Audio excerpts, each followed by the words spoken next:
بسم اللہ الرحمن الرحیم الحمد للہ رب العالمین والعاقبۃ للمتقین الصلاۃ والسلام علی سید الانبیاء والمرسلین اما بعد یا ایھا الذین آمنوا اتقوا اللہ وابتغوا الیہ الوسیلہ صدق اللہ العظیم۔ سامعین و ناظرین، ہماری آج کی اس ویڈیو میں جس عنوان پر موضوع پر کلام ہوگا وہ ہے وسیلہ۔ جیسا کہ آپ حضرات کو معلوم ہے، اللہ کے فضل و کرم اور آقا علیہ السلام کی نگاہ عنایت سے ہماری تمہیدی گفتگو پارٹ 1 ہمارے اسی چینل پر موجود ہے، آپ سماعت فرما سکتے ہیں، جس میں ہم نے کلام کیا تھا وہابی غیر مقلدین حضرات کس طرح انہوں نے امت مسلمہ پر شرک کے فتوے لگائے، واجب القتل قرار دیا، اور یہ بھی آپ نے سماعت فرمایا تھا کہ حضور سرور عالم صلی اللہ علیہ وآلہ وسلم کی روایات کی روشنی میں شرک کے فتوے لگانا، جو فتویٰ لگائے مسلمانوں پر وہ فتویٰ اسی کی جانب لوٹتا ہے، اور امام الانبیاء تاجدار کائنات علیہ السلام نے یہ ضمانت دی تھی امت مسلمہ کی کہ میرے بعد میری امت شرک میں اجتماعی طور پہ مجموعی طور پہ مبتلا نہیں ہوگی۔ یہ ساری گفتگو ہم اپنے پارٹ 1 کے اندر کر چکے ہیں، جو آج کا ہمارا پارٹ 2 ہے۔ ہم اس کے اندر قرآن پاک کی آیات اور مفسرین کرام رحمہم اللہ علیہم اجمعین کی جو آراء ہیں، تفسیری اقوال ہیں، حوالہ جات ہیں، وہ آپ حضرات کی بارگاہ میں پیش کریں گے۔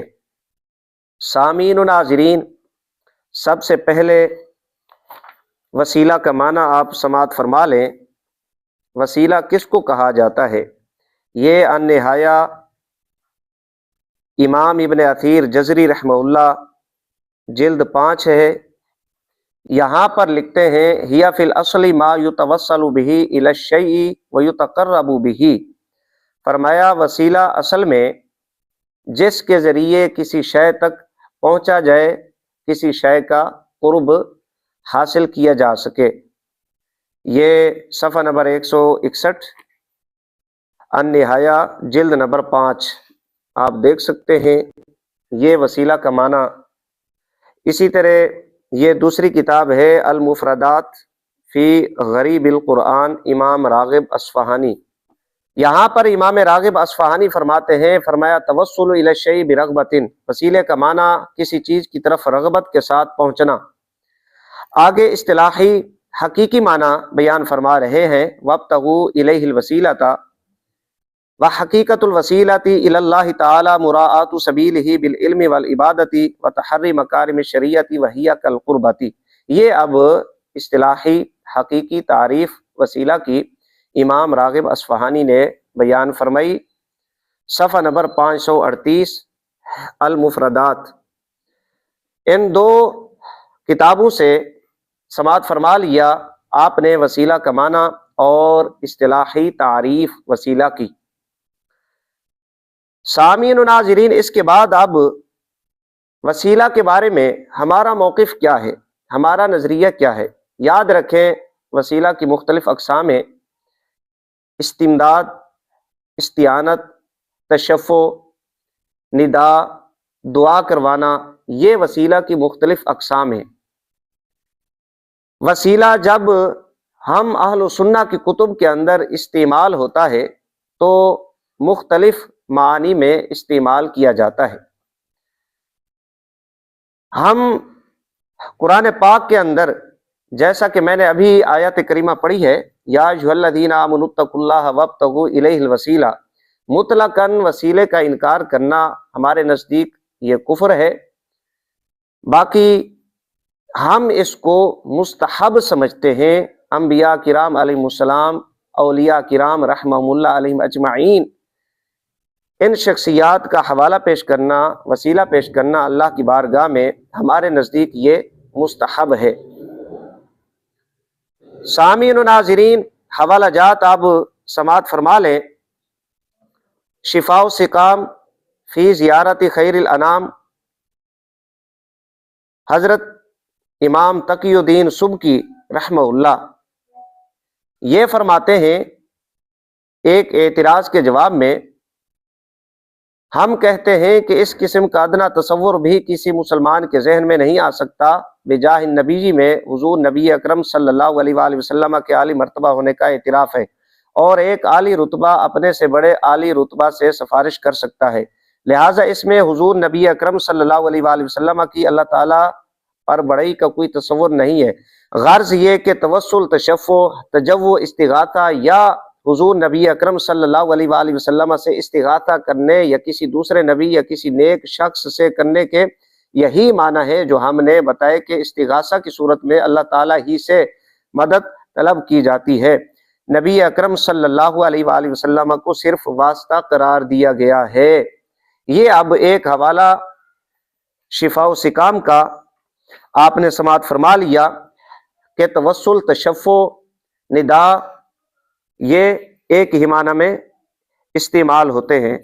اسی طرح یہی کتاب دوسرا حوالہ آپ سماعت فرما لیں، اس طرح کی صورت میں یہ حضور نبی اکرم صلی اللہ علیہ وآلہ وسلم سے صورتاً طلب ہے، ورنہ دراصل حضور نبی اکرم صلی اللہ علیہ وآلہ وسلم کا مقام سفارش کرنے والے کی طرح ہے۔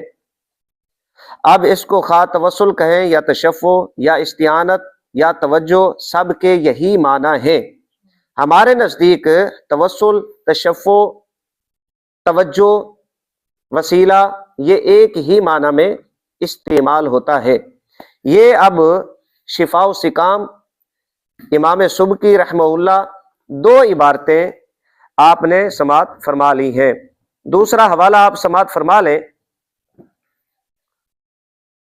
یہ کتاب ہے توسل و استعانت اور رد وہابیت، شیخ الاسلام حضرت سید احمد بن زینی دہلان مکی رحمہ اللہ۔ یہاں پر فرماتے ہیں یوں ہی باقی مثالوں کا حال ہے، پس مسلمان موحد سے جب کسی چیز کی نسبت ایسی ذات کی طرف ہو جائے جس کی طرف وہ حقیقتاً منسوب نہیں تو اس کا مجاز عقلی پر محمول کرنا واجب ہے، اور اسلام و توحید اس مجاز کا قرینہ ہے، جیسا کہ علماء معانی نے اپنی کتابوں میں صراحتاً بیان کیا اور اس پر اجماع ٹھہرایا ہے۔ باقی مطلق توسل سے منع کرنے کی کوئی وجہ نہیں، خصوصاً جب کہ وہ احادیث صحیحہ سے ثابت اور خود نبی صلی اللہ علیہ وآلہ وسلم، صحابہ کرام، سلف و صالحین و خلف امت سے صادر ہے۔ یہ صفحہ نمبر 29، توسل و استعانت اور رد وہابیت، یہ عرب کے عالم ہے، یہاں پر وسیلہ کا معنی بیان فرما رہے ہیں۔ تیسرا حوالہ فتاوی رضویہ شریف جلد نمبر 21 ہے۔ یہ اب توسل کا معنی ہم کیا مراد لیتے ہیں توسل سے، یہ آپ سماعت فرما رہے ہیں تاکہ بات سمجھنے سمجھانے میں آسانی ہو۔ جو حضرات بے دھڑک فتوے لگا دیتے ہیں انہیں بھی سوچنا چاہیے۔ یہی حال استعانت و فریاد رسی کا ہے کہ ان کی حقیقت خاص بخدا اور بمعنی وسیلہ و توسط غیر کے لیے ثابت اور قطعاً روا، بلکہ یہ معنی تو غیر خدا ہی کے لیے خاص ہے۔ یہاں پر امام اہل سنت علیہ رحمت نے وسیلہ، توسط غیر کے لیے ثابت اور اس کو ایک ہی معنی قرار دیا۔ ہمارا موقف نظریہ یہ آپ سماعت فرما رہے ہیں، جلد 21 فتاوی رضویہ شریف۔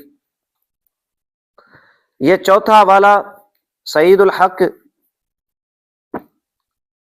فی تخریج جال حق، مفتی احمد یار خان صاحب نعیمی رحمہ اللہ اور شارح حضرت مولانا سعید اللہ خان قادری، صفحہ نمبر 482 پر ایک اعتراض اس کا جواب دیتے ہوئے فرماتے ہیں توسل کر نہیں سکتے خدا سے، اسے ہم مانگتے ہیں اولیاء سے۔ یہ اب استعانت، توسل، استمداد، توسط ایک ہی چیز ہے۔ 4 حوالے، یہ 5واں حوالہ آپ سماعت فرما لیں۔ استاذ الاساتذہ شیخ الحدیث حضرت مولانا محمد عبد الحکیم شرف قادری رحمہ اللہ، عقائد و نظریات، مکتبہ قادریہ سے یہ کتاب چھپی ہے، صفحہ نمبر اس کا 184۔ یہاں پر معنی بیان کرتے ہوئے فرماتے ہیں، اس گفتگو پر غور کرنے سے مسئلہ استعانت کی حیثیت بالکل واضح ہو جاتی ہے، کیونکہ انبیاء و اولیاء سے مدد چاہنے والا اگر مومن ہے تو اس کا ایماندار ہونا اس بات کی علامت ہے کہ اس کے نزدیک کارساز حقیقی مقاصد کا پورا کرنے والا، حاجتیں برلانے والا اللہ تعالی ہی ہے۔ ان امور کی نسبت انبیاء و اولیاء کی طرف مجاز عقلی کے طور پر کی گئی ہے کہ وہ مقاصد کے پورا ہونے کے لیے سبب اور وسیلہ ہیں۔ یہ اب استمداد، استعانت، وسیلہ، توسط ایک ہی معنی میں بیان فرما رہے ہیں۔ یہ اب ایک حوالہ آپ سماعت فرما لیں، جو ہم پر فتوے لگاتے ہیں، ان کی کتاب ہے نبی کریم صلی اللہ علیہ وآلہ وسلم پر جادو کی حقیقت۔ آپ دیکھ سکتے ہیں یہاں پر لکھتے ہیں، مجازی طور پر ان کو نافع یا دار سمجھا جاتا ہے، یعنی مخلوق کی طرف نسبت کرنا مجازی طور پہ غیر مقلدین حضرات کو بھی تسلیم ہے۔ سامعین و ناظرین، یہاں تک تو آپ نے اہل و سنہ کی کتب سے حوالہ جات سماعت فرمائے اس بات پر کہ ہمارا موقف، نظریہ کیا ہے۔ ہم استمداد، استعانت، توسل، توسط، تشفع، توجہ کو ایک ہی معنی میں بیان کرتے ہیں، لہٰذا یہ کہنا کہ یہ شرک، یہ درست نہیں ہے۔ ذرا اب دلائل کی جانب آئیں۔ ہم قرآن پاک سے حوالہ جات پیش کرتے ہیں، دلائل پیش کرتے ہیں اس موقف، نظریہ پر۔ سب سے پہلے سورۃ البقرہ شریف، سورۃ البقرہ شریف کی آیت نمبر 89 یہاں پر خالق کائنات ارشاد فرماتے ہیں، وَلَمَّا جَاءَهُمْ كِتَابٌ مِّنْ عِندِ اللَّهِ مُصَدِّقٌ لِّمَا مَعَهُمْ وَكَانُوا مِن قَبْلُ يَسْتَفْتِحُونَ عَلَى الَّذِينَ كَفَرُوا فَلَمَّا جَاءَهُم مَّا عَرَفُوا كَفَرُوا بِهِ فَلَعْنَةُ اللَّهِ عَلَى الْكَافِرِينَ۔ یہ آیت کریمہ ہے، یہاں پر خالق کائنات نے سابقہ امتوں کا، یہودیوں کا ذکر کیا۔ امام الانبیاء تاجدار کائنات علیہ السلام کے وسیلہ سے وہ فتح کی دعائیں مانگا کرتے تھے۔ یہ قرآن پاک کی آیت ہے۔ ایک ذرا اصول سماعت فرما لیں، میں پھر آگے انشاءاللہ تعالی جو تفسیری آراء ہیں مفسرین کی وہ بیان کرتا ہوں۔ یہ میرے پاس کتاب ہے مقالات حافظ زبیر علی زئی صاحب، ان کے بہت بڑے محدث، بہت بڑے عالم سمجھے جاتے ہیں۔ جلد اس کی 3 ہے، زبیر علی زئی صاحب، صفحہ نمبر 17۔ عنوان یوں ہے، اہل حدیث کے اصول۔ یہاں پر اصول بیان کیے جا رہے ہیں۔ اصول کیا بیان کرتے ہیں زبیر علی زئی صاحب؟ قرآن و حدیث کے سمجھنے کے اعتبار سے یہاں پر لکھتے ہیں، قرآن و حدیث کا وہی مفہوم معتبر و حجت ہے جو سلف صالحین سے بالاتفاق ثابت ہے۔ یہ آپ دیکھ سکتے ہیں، میں نے عبارت ہائی لائٹ کی ہوئی ہے، یعنی قرآن و حدیث کا وہی مفہوم معتبر حجت ہوگا جو سلف صالحین سے بالاتفاق ثابت ہے۔ دوسرا حوالہ آپ سماعت فرما لیں، یہ میرے پاس مولوی ثناء اللہ غیر مقلد وہابی اس کی سوانے پر کتاب ہے، اور لکھنے والے فضل الرحمن بن میاں محمد، صفحہ نمبر اس کا 134۔ یہاں پر لکھتے ہیں، مولانا کا ذاتی طور پر یہ ایمان تھا کہ جو کچھ سلف صالحین نے فرمایا اور اپنایا وہ حق اور سچ ہے، یعنی جو سلف صالحین کی کتب میں آیا ہے انہوں نے اپنایا وہ حق اور سچ ہے۔ 2 حوالے ہو گئے۔ تیسرا حوالہ آپ سماعت فرما لیں، زبیر علی زئی صاحب کی ایک اور کتاب ہے، مسئلہ ختم نبوت قرآن و حدیث کی روشنی میں، زبیر علی زئی صاحب۔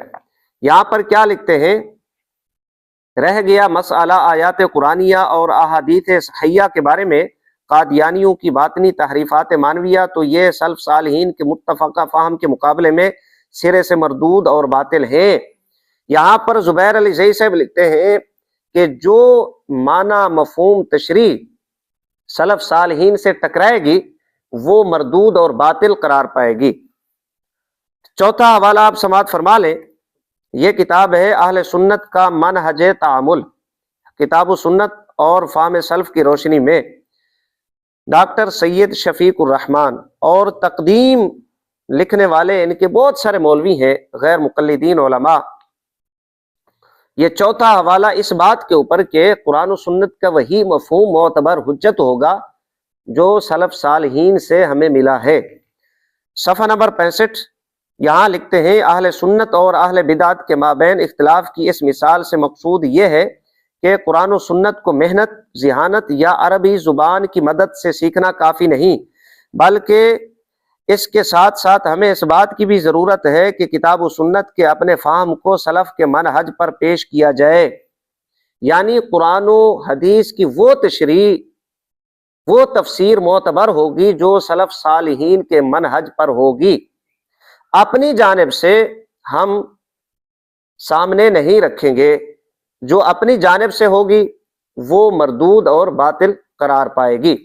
اور اسی طرح ظہیر امن پوری صاحب غیر مقلدین کے ایک عالم ہے، انہوں نے بھی یہی بات کی ہے کہ وہی معنی، مطلب، مفہوم، تفسیر معتبر حجت ہوگی جو سلف صالحین سے منقول ہے، ہمیں ملی ہے، اپنی جانب سے ہم پیش نہیں کر سکتے۔ یہاں تک تو آپ نے 5-6 حوالہ جات اس بات پر سماعت فرما لیے۔ اب ذرا آئیں قرآن و حدیث کی تشریح۔ سب سے پہلے قرآن پاک ہے، ہم قرآن پاک کے جو مفسرین ہیں ان کی آراء، ان کے اقوال آپ حضرات کی بارگاہ میں پیش کرتے ہیں۔ ظاہر ہے اس پر آپ حوالہ جات سماعت فرما چکے ہیں کہ سلف صالحین، مفسرین، علماء، محققین، انہوں نے جو معنی بیان کیا ہے، مراد لیا ہے، عوام کو دیا ہے، وہ معتبر ہوگا۔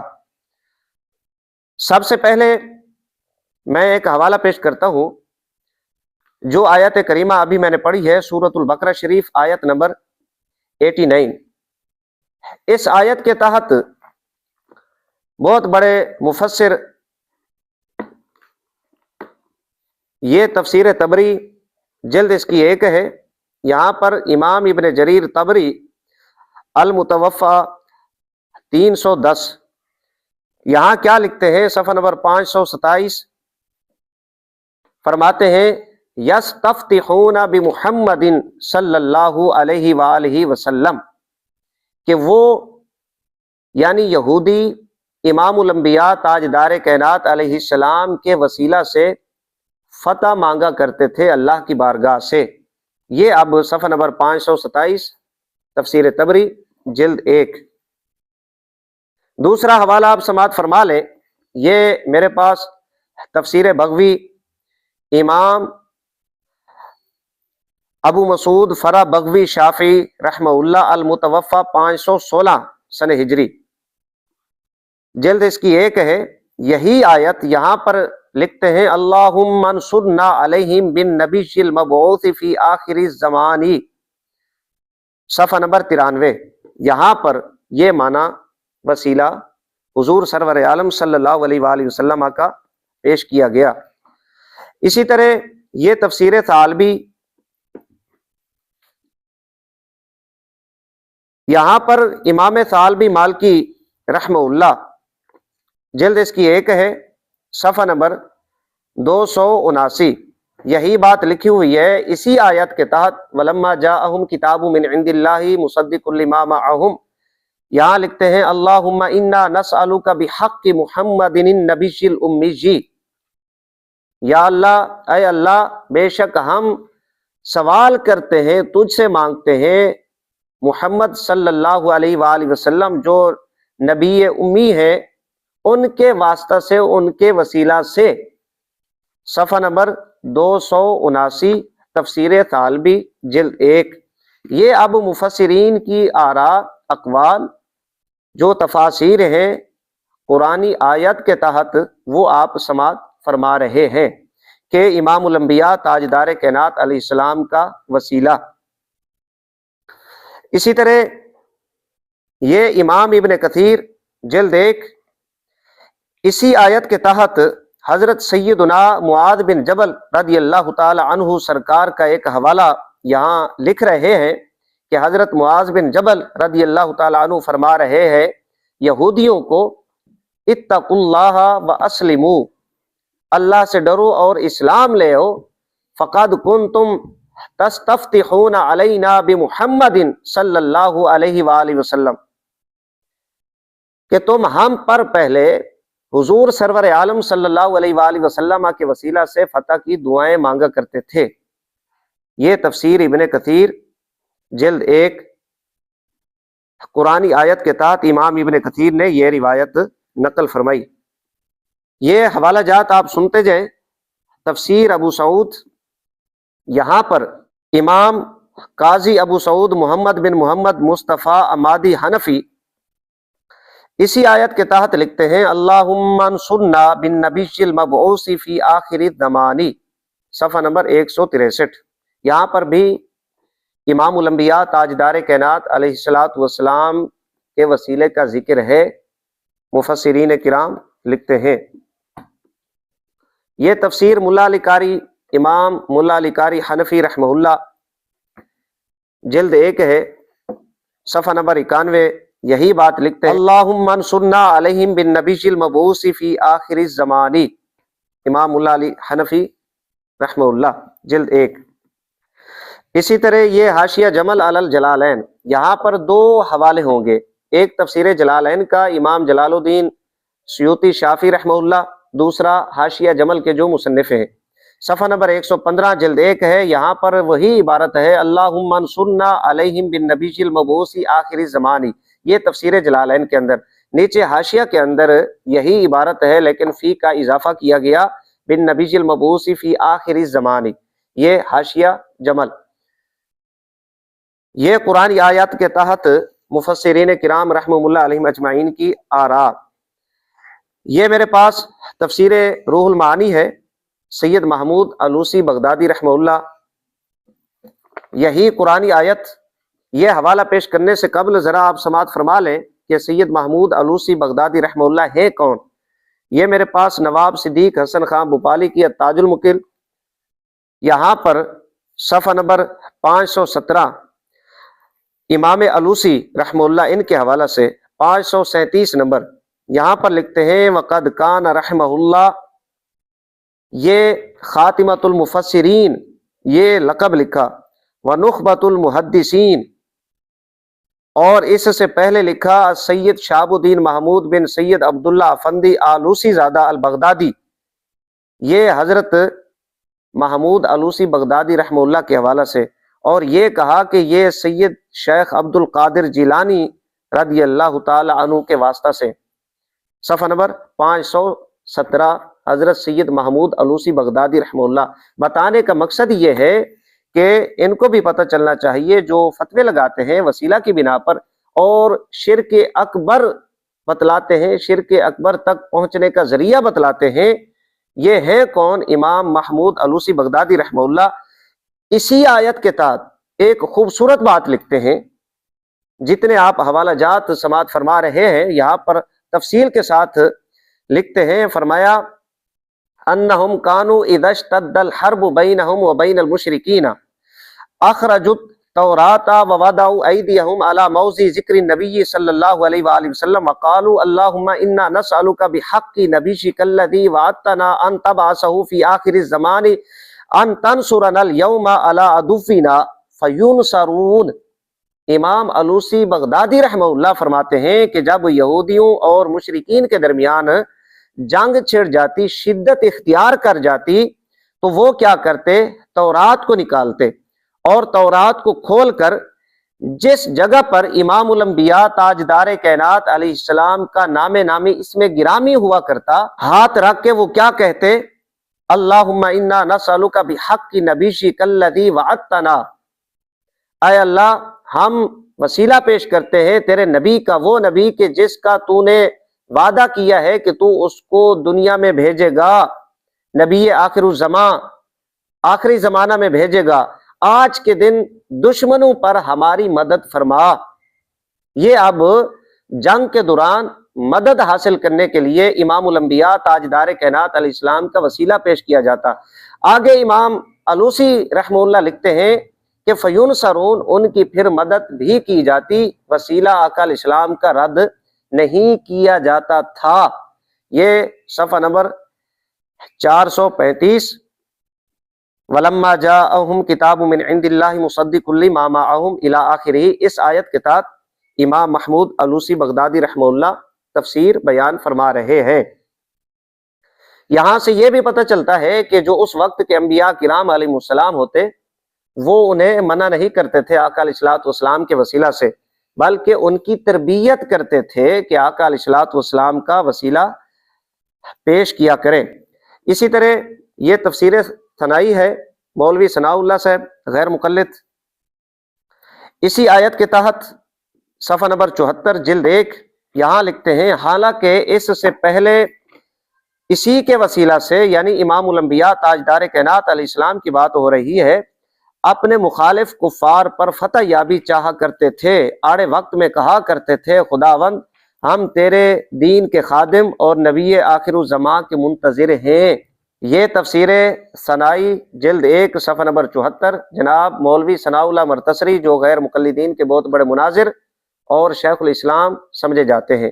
اسی طرح کا حوالہ وہابیہ کی تفسیر ساعدی کے اندر بھی موجود ہے کہ امام الانبیاء تاجدار کائنات علیہ الصلوۃ والسلام کا وسیلہ پیش کیا جاتا تھا۔ سامعین و ناظرین، یہ ایک دلیل آپ حضرات نے سماعت فرمائی سورۃ البقرہ شریف اور مفسرین کرام رحمہ اللہ علیہم اجمعین کی جو تفسیری آراء ہیں انہوں نے مطلب موقف معنی بیان کیا، وہ آپ حضرات نے سماعت فرما لیا۔ اب دوسری دلیل قرآن پاک سے آپ سماعت فرمائیں۔ خالق کائنات ارشاد فرماتا ہے، یا ایھا الذین آمنوا اتقوا اللہ وابتغوا الیہ الوسیلۃ وجاہدوا فی سبیلہ لعلکم تفلحون، سورۃ المائدہ شریف۔ فرمایا اے ایمان والو اللہ سے ڈرو اور اس کی طرف وسیلہ تلاش کرو۔ یہ سورۃ المائدہ شریف کی آیت ہے، یہاں پر اب خالق کائنات نے وسیلہ تلاش کرنے کا ہمیں حکم فرمایا ہے۔ سامعین و ناظرین، اس آیت کے تحت تفسیری آراء پیش کرنے سے قبل آپ ایک حوالہ سماعت فرما لیں غیر مقلدین کی کتب سے۔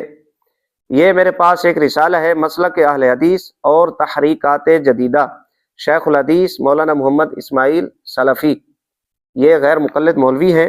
یہاں پر یہ کیا لکھتے ہیں، فہم نصوص میں سلف یعنی صحابہ کے طریق کا التزام ضروری ہے۔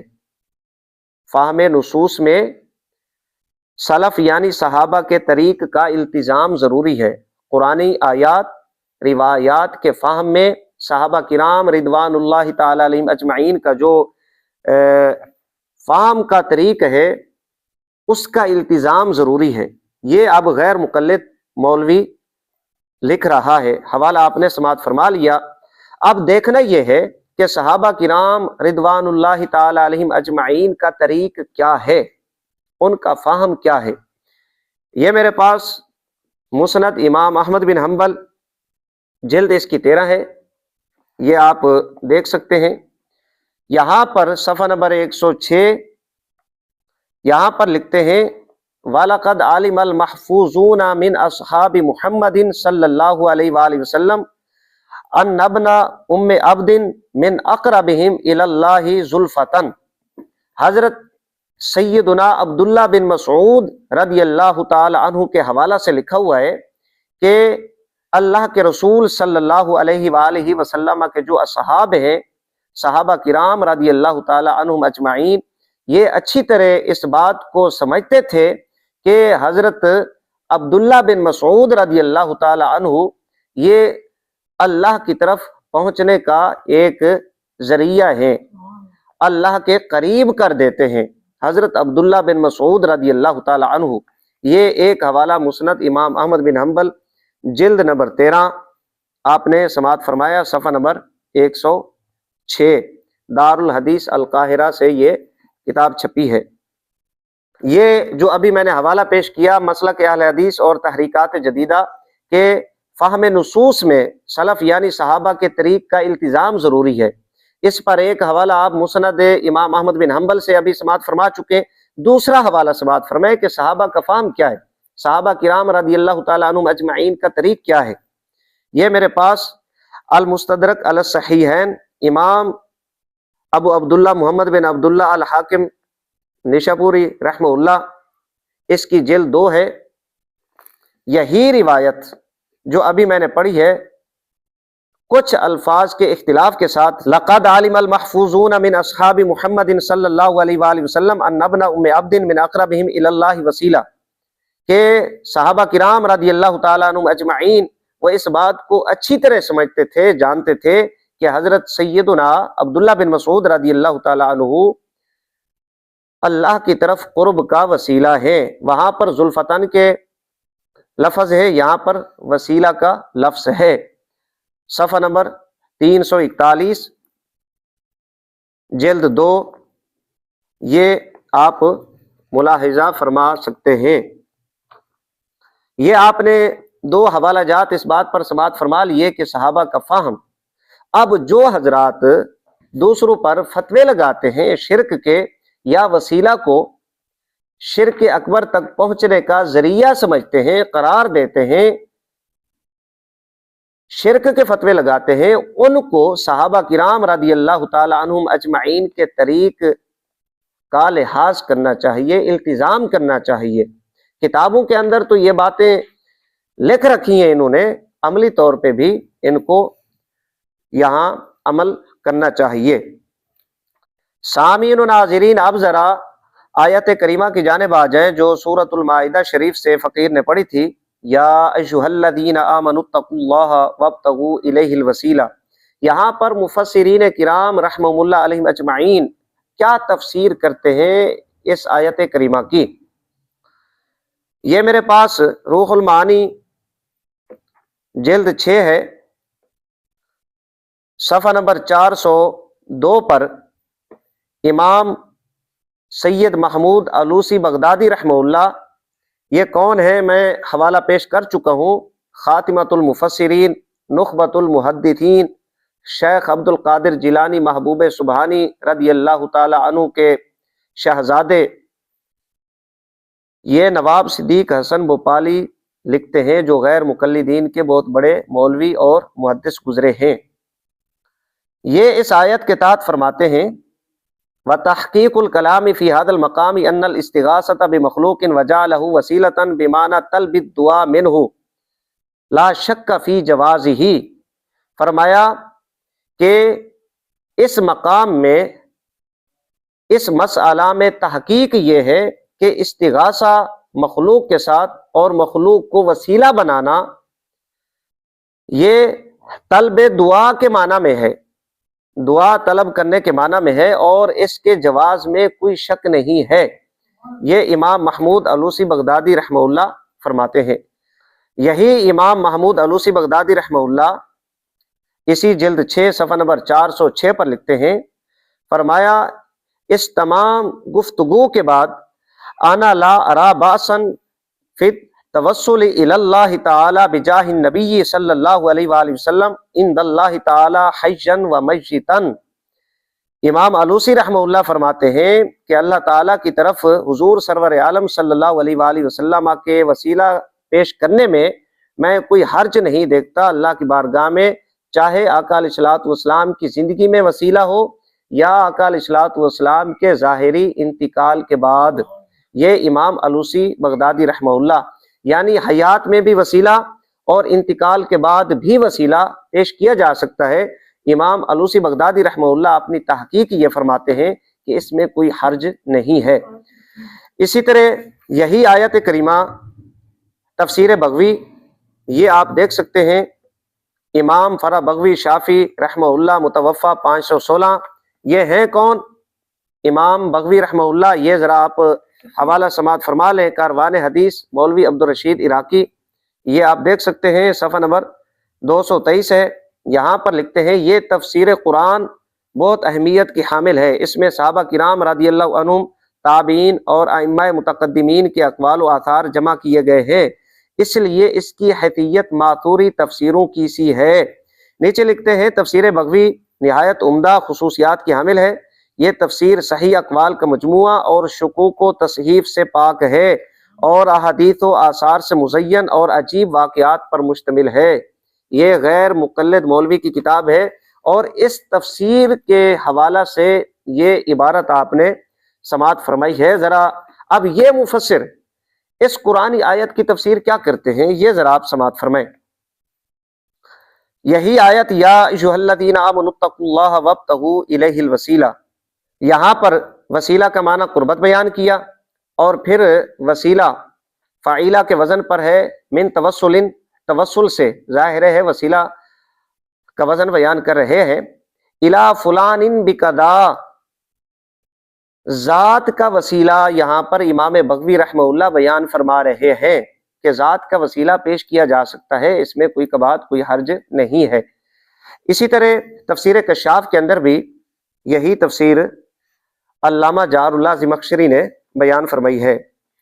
اسی طرح فضائل درود شریف کے اوپر امام شمس الدین محمد بن عبد الرحمن سخاوی رحمہ اللہ القول البدیع، بڑی مشہور کتاب ہے درود شریف کے فضائل پر، وہ لکھتے ہیں اس قول کی وجہ سے نبی کریم صلی اللہ علیہ وآلہ وسلم کے ذریعے اللہ تعالیٰ کا قرب حاصل کرنا بھی ہے۔ اب یہ وسیلہ کا معنی بیان کرتے ہوئے فرماتے ہیں کہ آقا علیہ الصلوۃ والسلام کے ذریعے اللہ تعالیٰ کا قرب حاصل کرنا بھی ہے۔ وسیلہ کا معنی اس آیت کے تحت یا ایھا الذین آمنوا اتقوا اللہ وابتغوا الیہ الوسیلہ، یہ اب آپ حوالہ جات سماعت فرما رہے ہیں۔ اسی طرح یہ حاشیہ ساوی حضرت علامہ ساوی رحمہ اللہ یہاں پر وسیلہ کا معنی بیان کرتے ہوئے فرماتے ہیں کہ جس کے ذریعے قرب حاصل کیا جا سکے، مطلقاً کوئی بھی چیز ہو، وہ انبیاء کرام علیہ السلام کی محبت ہو، اولیاء کرام رحمہم اللہ علیہم اجمعین کی محبت ہو۔ یہ آپ حاشیہ ساوی جلد 2 ہے، صفحہ نمبر 497 آپ دیکھ سکتے ہیں۔ یا ایھا الذین آمنوا اتقوا اللہ وابتغوا الیہ الوسیلہ، انبیاء کرام علیہ السلام کی چاہے محبت ہو یا اولیاء کرام رحمہم اللہ علیہم اجمعین کی محبت، یہ حضرت علامہ ساوی رحمہ اللہ کا حوالہ آپ نے سماعت فرما لیا۔ اس کے بعد یہ میرے پاس شفاء العلیل اور اس کا ترجمہ القول الجمیل مکتبہ رحمانیہ سے یہ چھپی ہے، حضرت شاہ ولی اللہ محدث دہلوی رحمہ اللہ یہاں پر لکھتے ہیں پہلی آیت میں وسیلہ سے مراد بیت مرشد ہے۔ یہی آیت لکھ کر یا ایھا الذین آمنوا اتقوا اللہ وابتغوا الیہ الوسیلہ صفحہ نمبر 39 یہاں فائدہ لکھتے ہیں پہلی آیت میں وسیلہ سے مراد بیعت مرشد ہے۔ یہ حضرت شاہ ولی اللہ محدث دہلوی شفاء العلیل ترجمہ القول الجمیل آپ دیکھ سکتے ہیں۔ شاہ ولی اللہ صاحب ہے کون؟ یہ میرے پاس کتاب ہے علماء اہل حدیث کے دلچسپ واقعات۔ یہاں پر شاہ ولی اللہ صاحب دہلوی رحمہ اللہ کے حوالہ سے لکھتے ہیں، صفحہ نمبر 7 ہے، بر صغیر پاک و ہند میں امام شاہ ولی اللہ وہ شخصیت ہے جو ائمہ اربعہ کی طرح حرفن مولا ہیں، اور جنہوں نے بر صغیر میں آفتاب علم و حکمت کی اس کرن کا کردار ادا کیا جو پورے آفتاب کی جلانیوں اور حوصلوں کی خوشہ چین ہوتی ہے۔ یہ صفحہ نمبر 7 علماء اہل حدیث کے دلچسپ واقعات۔ اسی طرح یہ کتاب ہے تذکرۃ النبلاء فی تراجم العلماء، مولوی عبدالرشید عراقی، صفحہ نمبر 51 ہے۔ یہاں پر لکھتے ہیں شاہ ولی اللہ محدث دہلوی نے بر صغیر میں کتاب و سنت کے احیاء توحید اور شرک و بدعت اور محدثات و بدعات کو جڑے سے اکھاڑنے کا جو سلسلہ شروع کیا تھا، یہاں پر صفحہ نمبر 51 شاہ ولی اللہ محدث دہلوی رحمہ اللہ کے حوالہ سے انہوں نے بیان کیا۔ اسی طرح یہ کتاب ہے تحریک اہل حدیث تاریخ کے آئینے میں، قاضی محمد اسلم سیف، صفحہ نمبر 181 پر لکھتے ہیں حجت اللہ فی الارض حضرت امام شاہ ولی اللہ محدث دہلوی۔ یہ اب عنوان ہے، اب نیچے القابات کیا ہوں گے، حالات انہوں نے الفاظ کیا لکھے وہ آپ اندازہ فرما لیں۔ حجت اللہ فی الارض حضرت امام شاہ ولی اللہ محدث دہلوی، صفحہ نمبر 181 تحریک اہل حدیث۔ اسی طرح یہ کتاب ہے تاریخ اہل حدیث حضرت مولانا محمد ابراہیم میر سیالکوٹی امام العصر وہابی غیر مقلد، امام الہند حکیم الامت بقیت السلف حجت الخلف حضرت شاہ ولی اللہ صاحب دہلوی۔ مجھ ایسے نابکار کا آپ کی تعریف و توصیف میں کچھ لکھنا آپ کی شان میں گستاخی ہے، کیونکہ ہندوستان بھر میں شہر بشہر اور کوچہ بکوچہ اور خانہ بخانہ جس اور خانہ بخانہ جس قدر علم و عمل بالحدیث کا غلغلہ ہے اور اتباع سنت کا جتنا جوش طبائع میں مجزن ہے، وہ سب کچھ آپ ہی کی برکت و فیض کا ثمرہ ہے۔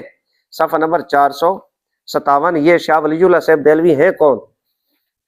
اسی طرح یہ کتاب ہے تحریک آزادی فکر، شیخ الحدیث مولانا محمد اسماعیل سلفی۔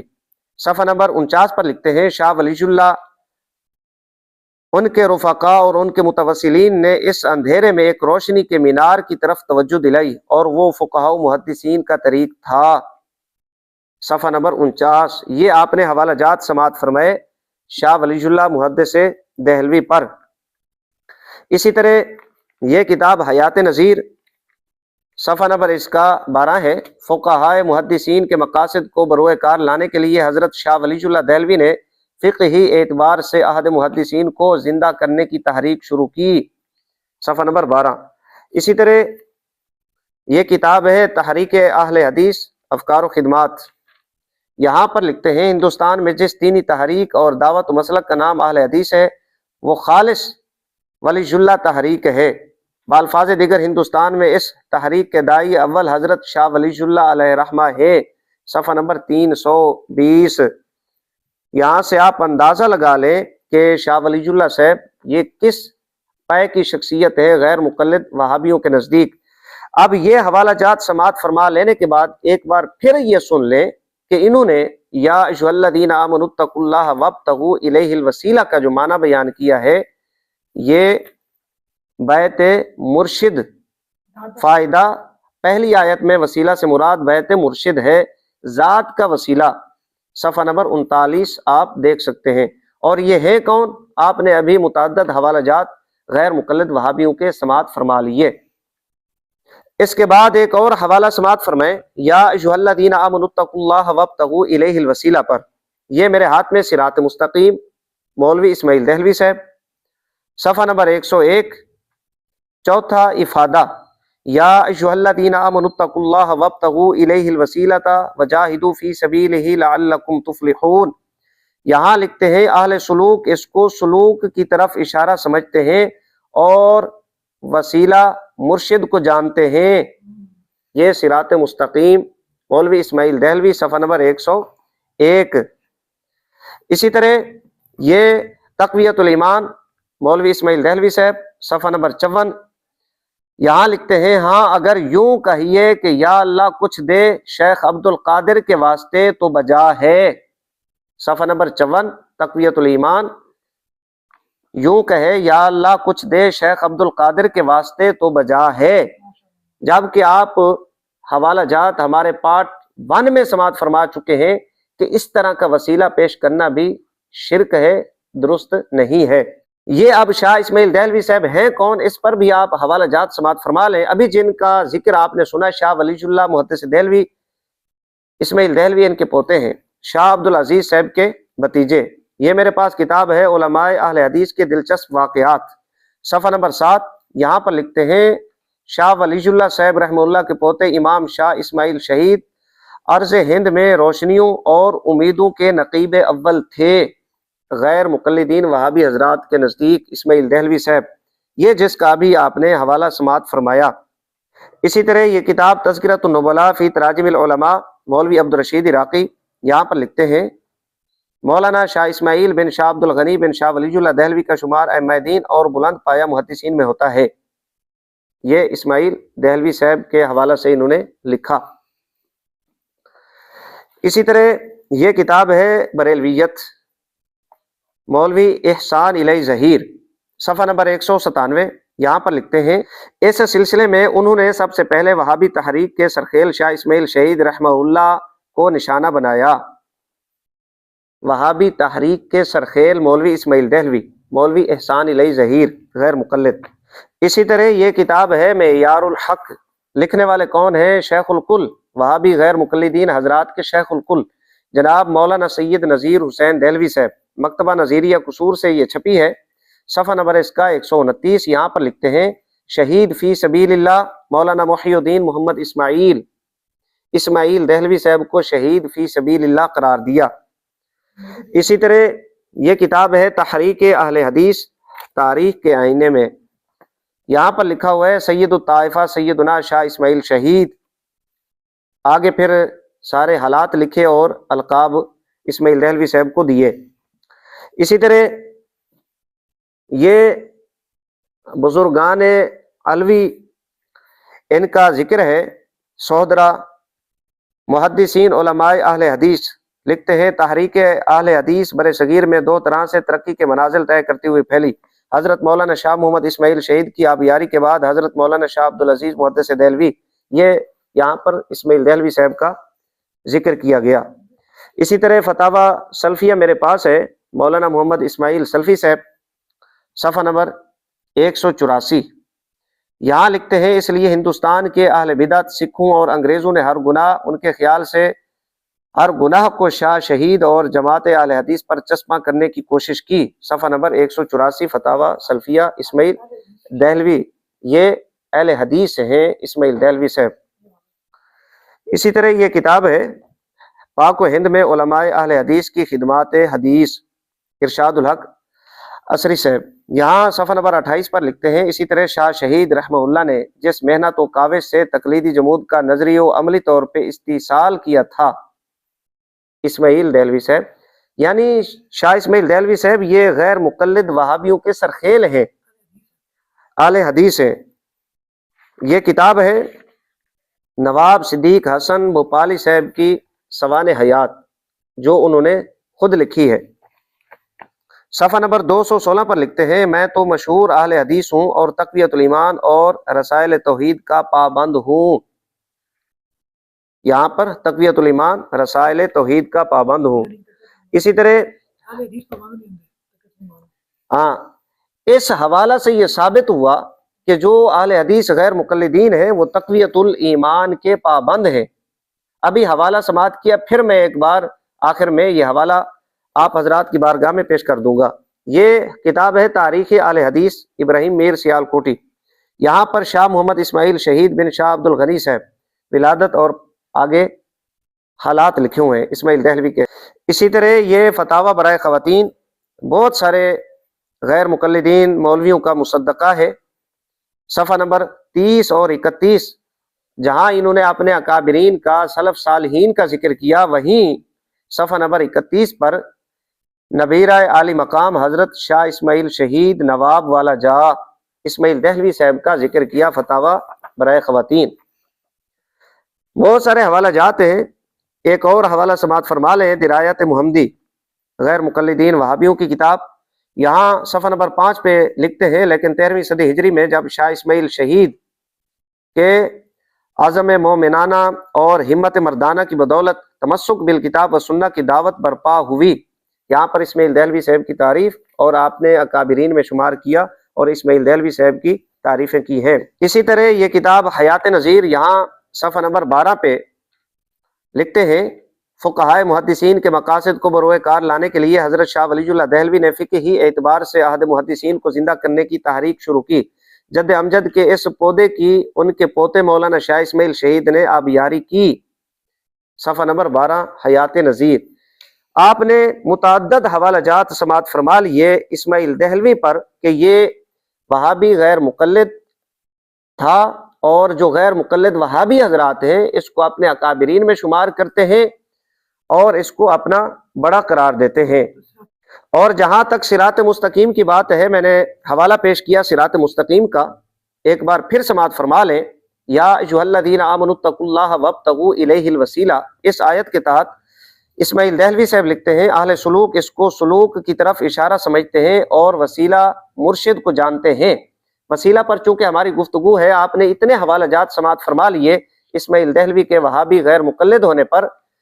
مقصد یہ ہے کہ جو وہابی غیر مقلد وسیلہ کو شرک قرار دیتے ہیں، شرک اکبر تک پہنچنے کا ذریعہ بتلاتے ہیں، مسلمانوں پر شرک کے فتوے لگاتے ہیں، وہ تو اس کتاب کے اندر مرشد کے وسیلے کو جائز درست کہتا ہے، وسیلہ مرشد کو سمجھتا ہے، صفحہ نمبر 101۔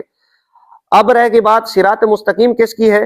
حب رسول صلی اللہ علیہ وآلہ وسلم کی آڑ میں مشرکانہ عقائد، تالیف کس نے کی؟ ڈاکٹر سید شفیق الرحمان، صفحہ نمبر 29 پر لکھتے ہیں